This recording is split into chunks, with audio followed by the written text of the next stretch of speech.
오늘은 1945년 스페인의 라 코도세라라는 마을 근처에 있는 찬다빌라라는 곳에서 10살 소녀 마르셀리나와 17살 소녀 아프라에게 슬픔의 성모로 나타나신 성모 마리아의 발현에 관한 말씀입니다.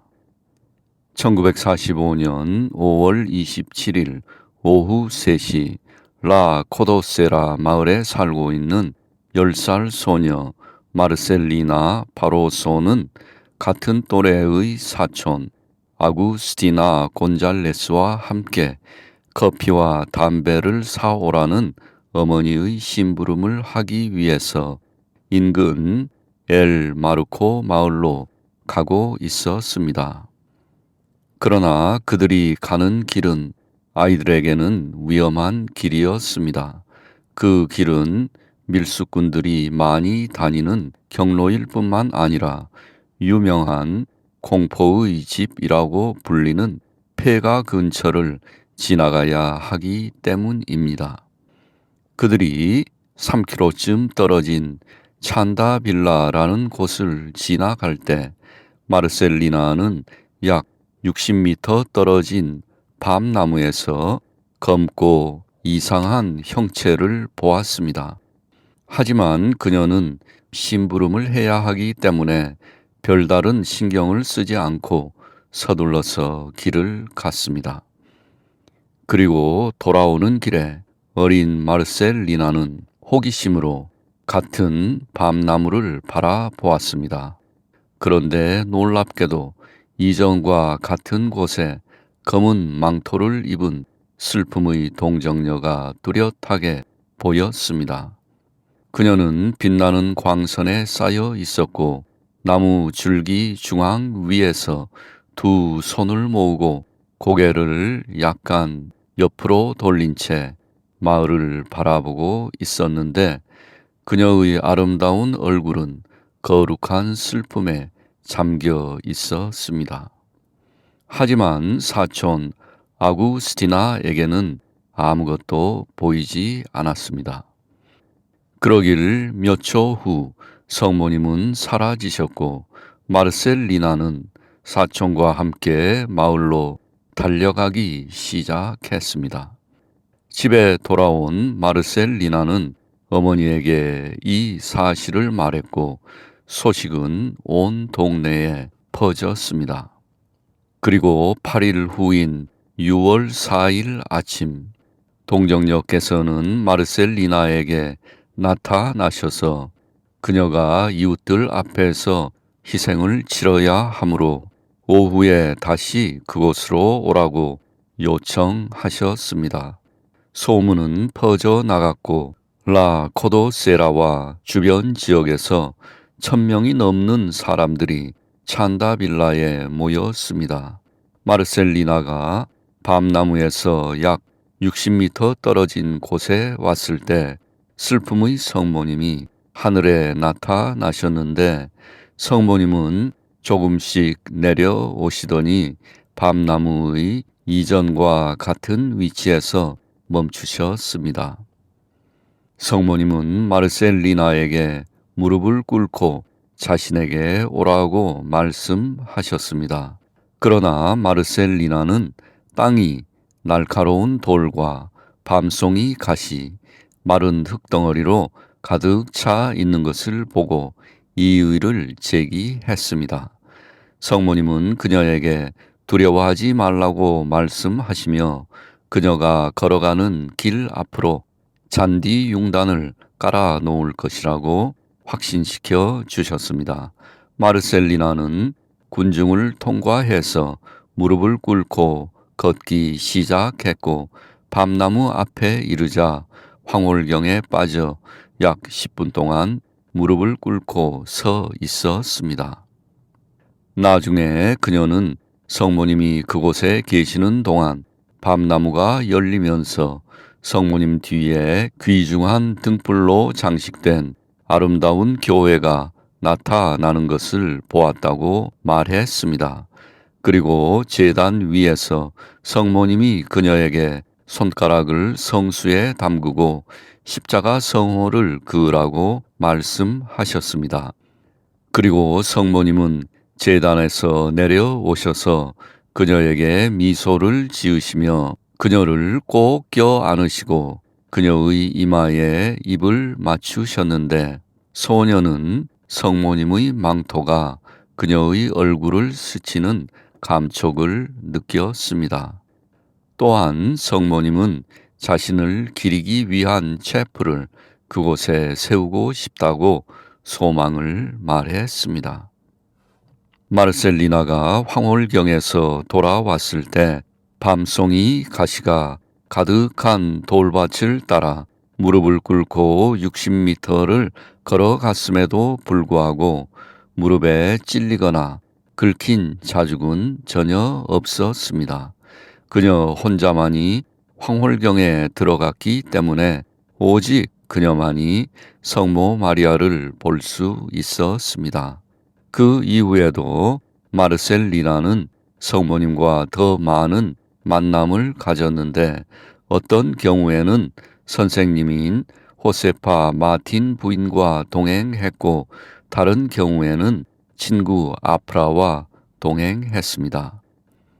마르셀리나에게 이러한 사건들이 일어나고 있는 동안 그녀의 친구 아프라 브리히도 블랑코에게도 성모님이 나타나셨습니다. 17살 소녀 아프라는 1945년 5월 30일 오후 3시에 친구들과 함께 찬다빌라 지역으로 갔는데 그곳에 도착하자마자 아프라는 구름 사이로 교회처럼 보이는 것과 십자가 모양의 그림자를 보았습니다. 하지만 그것을 별로 중요하게 생각하지 않은 그녀는 집으로 갔습니다. 그런데 아프라가 다음 날 다시 그곳에 와서 발현의 밤나무 앞에 앉자 그때 구름 속에서 검은 형체가 나타났고 그것이 가까이 다가오면서 슬픔의 동정녀께서 얼굴을 오른쪽으로 돌리고 계시는 윤곽이 드러났습니다. 이를 본 아프라는 기절했고 다시 정신이 들자 그녀는 몹시 겁이 나서 집으로 달려갔습니다. 그리고 이 사건이 있은 지 며칠 후 그녀의 친할머니가 돌아가셨고 검은 상복을 입은 아프라는 며칠 동안 거의 거리로 나가지 않았습니다. 하지만 그녀의 친구들은 그녀에게 다시 찬다빌라로 가보라고 그녀를 설득했고 그래서 아프라는 6월 17일 다시 찬다빌라로 돌아왔는데 그곳에서 이전과 동일한 방식으로 다시 성모님의 모습을 보았습니다.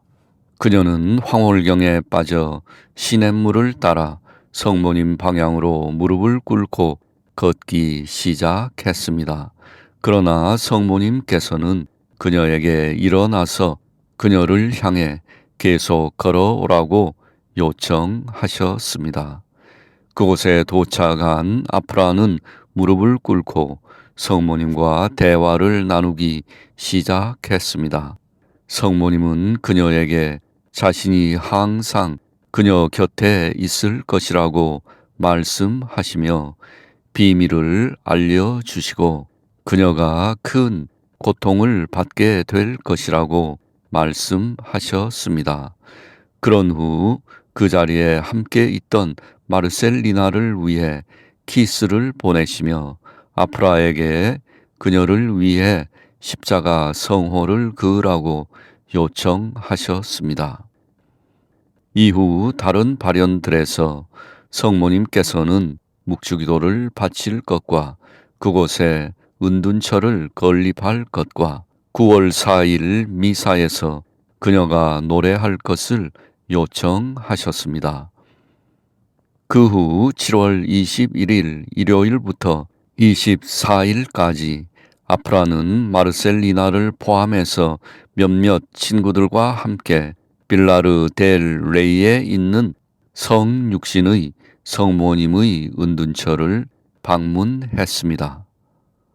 며칠 동안 그들은 오전과 오후에 성전을 방문했는데 특히 22일 월요일 그들이 십자가의 길을 가는 동안 아프라가 11처에 있는 거룩하신 삼위일체 이콘 앞에서 황홀경에 빠졌습니다. 그녀는 황홀경 속에서 예수 그리스도가 갈바리에서 십자가에 못 박히는 것을 보았고 그녀의 손에 극심한 통증을 느꼈습니다. 이 사건의 결과로 중앙이 찔려 뚫린 상처가 그녀의 손에 나타났으며 옆구리에도 또 다른 상처가 생겨서 피가 흘러 참을 수 없는 통증을 느꼈고 마침내 발에도 상처가 나타났습니다. 그녀의 손과 발의 상처는 시간이 지나면서 점점 더 커졌습니다. 아프라는 의학적인 검사와 다양한 치료를 받았지만 상처는 낫지 않았고 그곳에서 주로 금요일에 피가 흘렀습니다. 그리고 상처에서 신비롭고 향긋하고 기분 좋은 냄새가 났습니다. 발현의 첫 환시자 마르셀 리나는 그 후 수녀가 되어 1975년 8월 2일 세비야에 있는 십자가의 작은 수녀회에 들어가 마리아 델라 미세리 코르디아 크루즈 수녀라는 이름으로 병자들과 고아, 가난한 사람들을 돌보는 일에 헌신했습니다. 한편 아프라는 마드리드의 한 병원에서 일하면서 자선 활동에 헌신하다가 2008년 8월 23일 그녀가 큰 고통을 받게 될 것이라는 성모님의 말씀처럼 길고 고통스러운 투병 끝에 80세의 나이로 세상을 떠났습니다. 교회는 슬픔의 성모님 발현에 대해 승인하는 공식적인 성명을 발표하지는 않았습니다. 하지만 성모님이 발현하신 곳에 성모님의 요청대로 성당을 짓도록 허락했고 1947년 5월 27일에 성전 건축이 시작되었습니다. 그리고 셀소 모르카 대주교는 발현 75주년을 기념하여 2020년을 희년으로 선포했습니다.